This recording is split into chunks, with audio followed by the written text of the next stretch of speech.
sequence. Look at the limit of the sequence. So here's the question I have for you. If you do the limit as n goes to infinity of n over n plus 1, what does that equal? Yeah, 1. These terms are tending to 1. So if you add them all together, what are they going to do? Boom, they get big. So what does this equal? Yay, it gets infinitely big. Yes? Do you need to get the derivative first?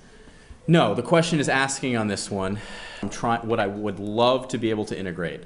The integral from what to what? From 0. You want to go from 0 to what? Infinity of 3 over, let's just make it x squared plus 4 dx. You would love to be able to do that. Let's do little tiny things just to make our life a little easier. What can we factor out to the front? We could factor out a 3. So we have 3 integral from 0 to infinity of 1 over x squared plus 4 dx. You might like that, you might not. It might look vaguely familiar. Does it look vaguely familiar to anybody? Does that look like anything? Raise your hand if that looks like anything you've seen before. Just don't say. So, hey, that's nice. So if you have that, if you integrate both sides, what do you have? If you integrate both sides, what do you have? You know that tan inverse of x is equal to the integral of 1 over x squared plus 1 dx. So those are nice, convenient facts to have. Here's the challenge. There's one little challenge here, which just makes it annoying. What's the number there that you normally like, but now kind of don't like? 4. You're just like, not so hot on this 4 thing, right? Anybody want to guess what I should do? One word or one method. What's it called? Substitution. Substitution. Now, some books call it like V substitution or W substitution. For me, I grew up with U substitution, so you'll hear me say U substitution over and over and over again. I just mean substitution. All substitution really is taking care of the chain rule and rearranging things so that you can look at them in a more kind of like, I'll use the word human way. Like theoretically, when there are some people that can like look at a polynomial and just be like, there's the factorization, right? To them, it's just straightforward. Some people can just look at these and be like, oh, I factored that out, take care of the 1/3. It's really easy to lose track of things when you're using substitution, so write everything down really nicely. What substitution would we like to do? Anybody want to guess what substitution we'd like to do? Anybody? Anybody besides Tammy? Anybody? We don't like the 4, right? What would we want the 4 to turn into? We love the 4 to turn into 1, right? So what could we do? Yeah. Well, we could try to make the x into have a 4. Exactly. Either we put a 4 in there, or we pull something out of 4 to make it into a 1. So what could we? Let's let u equal what? What do we want u to be? Yeah. 2x. 2x. I love that. U is equal to 2x. If u is equal to 2x, X over 2, I think. Is it x over 2? Definitely x over 2. X over 2 is u? Okay. So we want to be, hold on, you might have been right. You want to let u equal x over 2? Like that? Yeah. So if that's true, what does x equal? 2u. 2u. What does dx therefore equal? Just be careful. What does dx equal? 2du. 2du. I just want to pause right here. Is everybody okay with, what do we think about this algebra so far? Do we agree with it? Do we like it? Do we have strong feelings about it? Do we have questions about it? What do we think? Now, can you plug in infinity? No. So theoretically, what should we be doing? Theoretically, what should we be doing? Taking limits, right? Theoretically, we're talking about what we did yesterday. That's just me being lazy right there. It should be like the limit as b goes to infinity of tan inverse of u from 0 to b. So it's the limit as b goes to infinity of tan inverse of b minus tan inverse of 0. Does anybody remember what tan inverse of 0 is? Better yet, do you remember what the tan inverse graph looks like? That's super helpful in this case, like super helpful. Use your arms to describe for me what tangent looks like. What does tangent look like? Whee! It's like, woo, it's like x cubed kind of thing, right? What's tan inverse look like? Woo! Woo. Do you remember this? Ring any bells when I do sounds like that and wave my arms around? It kind of looks something like this. Whee! Like that. Do you remember tan inverse? Do you remember that at all? Kinda? Did you black out during that section? So here it is. Here is what tan inverse looks like. Yay! Looks like this. So here's the thing. What's tan inverse of 0? Correct. The tangent of what is 0? Well, 0 is the tangent of 0. So the question comes down to this. The limit as b goes to infinity of tan inverse of b. You have to remember what this horizontal asymptote is. Anybody remember what it is? 1. Is it 1? Mm-mm. Pi over 2. Pi over 2. It's pi over 2. You know that because this is just a reflection of tangent, right? Yeah. And if you take this and spin it, right, where do all the spikes happen for tangent? Multiples of pi over 2, right? Pi over 2 plus pi. Pi over 2 plus pi n. Yes, so not quite multiple, not all of the multiples of pi over 2, but like you get it, right? Pi over 2 is undefined. Go another pi, it's undefined. Another pi, it's undefined. Not pi, yeah, you get it. Pi, pi over 3 pi over 2, etc. So now, can we plug this in? Yeah, what is it? This actually is pi over 2. But we're not quite done because what's on the outside here? Right? So what does this actually equal? 3 over 2 times pi over 2, so 3 pi over. So what does, we did all that work. What's the point? What's the point? Ready? It what? Converges. Because this converges. Yes. So, where should we use? To yourself, does this go to 0? What do you think? No. No. It doesn't? Yes. Yeah, it does. 100% does. Yeah, wicked does. I mean, just by logic, you don't have to, it does go to 0. Like, if it was just 2 to the n and 2 to the n and n, No. actually it doesn't go to 0, right? But what is that? It's a product right there, right? Right. This denominator gets massive, right?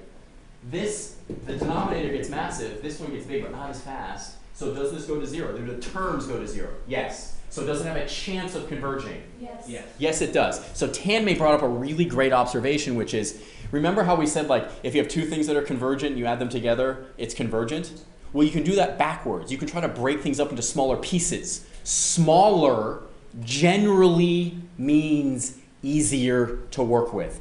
Generally. So you're asking, I'd imagine, Tanmay, you're asking the question, this is going to be equal to the sum from n equals 1 to infinity of something plus the sum of n equals 1 to infinity of something else. Yeah. And then we're going to see what we can do about the logic of convergence there. Now it's just algebra. I'm going to ask the crowd here. Nicely decomposed down to the harmonic series. This right here is the harmonic. Which what? Diverges. What is this right here? What's the first term there? What's the first term? Then what? 1 what? 1/8. 1/16. This is an infinite geometric series where the R value is less, the absolute value of the ratio is less than 1. So what does this do? This is an infinite geo, and the absolute value of the R value is less than 1. So what does this do? Converges. So if you add these two things together, if you add together diverges and converges, what do you end up with? Diverge. Think about that then in your head. If you have something that's getting infinitely big and you add 5 to it, does that change anything about the infinite nature of the series? This is equal to these two things added together. Why the first diverge? This is the harmonic series. Remember what the harmonic is? Yes, you do. This is, list out the terms for me right here. What are they? Plug in 1, what do you get? 1. Then what? 1 over 2. Then what? This is the harmonic. This is it, right? And we know, I've told you, harmonic series, what does it do? Diverges. It's not comma between them. What is it? When you add these all together, what does this do? Diverge. I've told you that. And we're going to talk about why in a second, another way to prove why. So you have diverge plus 5, still what? What does it still do? Here is, would you say 7 over 12? Yeah. Okay. What's that one? Converge. We have something that's less than, not equal to, less than something that converges. If you're less than something that converges, what does it do? It converges. Does that make sense? So what is this going to be less than? Careful. Really be careful. Why do you have to be careful here? You might be tempted to just like eliminate that 1, right? But if you make the numerator If you make the numerator smaller, what does it make the whole thing? Small. It makes the whole thing smaller. If you make that one positive, meaning, oh sorry, plus 1, or make it 0 there, if you make the denominator bigger, it makes the whole thing smaller. So we make it greater. So hold on, what? You could take out the 6 and that would make it really small. You could take out the 6. Just get rid of it. Just get rid of it? Yeah. Cool. So you want to do this, n squared plus 1 over this. Does that make it smaller? Yeah. Oh wait. You want to make it bigger, right? Yeah. You want to make it bigger. So you can take out. Get rid of it. Yeah, take out the 2. Hold on. Maybe we don't want to make it. I'm just investigating here. You could take out the 2. Maybe We you have just plus, want you can minus 1 to the denominator. Minus 1 to the denominator. So you can take out the. Oh, and then you can take out 2. So you want to subtract 1. So you want to do this. I'm asking here. So you do this. So you make it 2n cubed minus 2. That is bigger. That is bigger. I agree. No, I agree. This is fine. Remember, you don't always have to be 100% sure of where you're going to try things. I like this. Sure. What can we factor out now? 2. This is fun. I like this. So 6n squared plus 1 over 2 times n cubed minus 1. I'm liking this. What now? Oh, can we like plus 1 in the numerator also?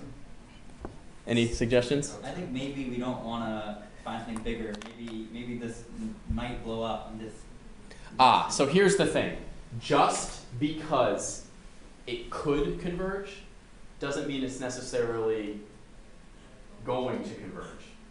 So any thoughts about what we can do about this? Any thoughts? Caroline. If you make it, like find something that's smaller like that. If you what? So if you do like the first one is. Ah, let's go in the other one. Other direction, I think I think you said what, going in the other direction? Yeah. Ah. Like this? Yes. So that's going to be greater than 6n squared over 2n cubed, right? Minus 1. And that's going to be greater than 6n squared over what? 2n cubed, correct? Yeah. So that is going to be equal to 3n squared over n cubed, right? But what's that equal to? 3 times 1 over what? N. So we just showed this, right? It's greater than that. What's 1 over n? Harmonic series. It's the harmonic. What does this do? Blow up. Blow up.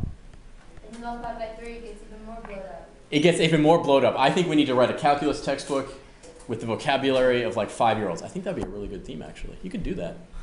Calc textbook with just words you know when you're 5. That'd be like, it'd make things so many. That'd be really cool. I saw I actually had a professor in college who was doing that for like topology. Yeah. I saw this like post. Let's look up here.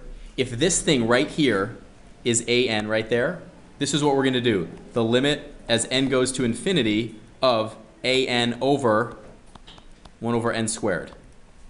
You know that. We know that 1 over n squared converges because it's a p-series with p greater than 1. So now we get to do some really nice algebra. So if we do some really nice algebra, what does this become? The limit as n goes to infinity. What is an?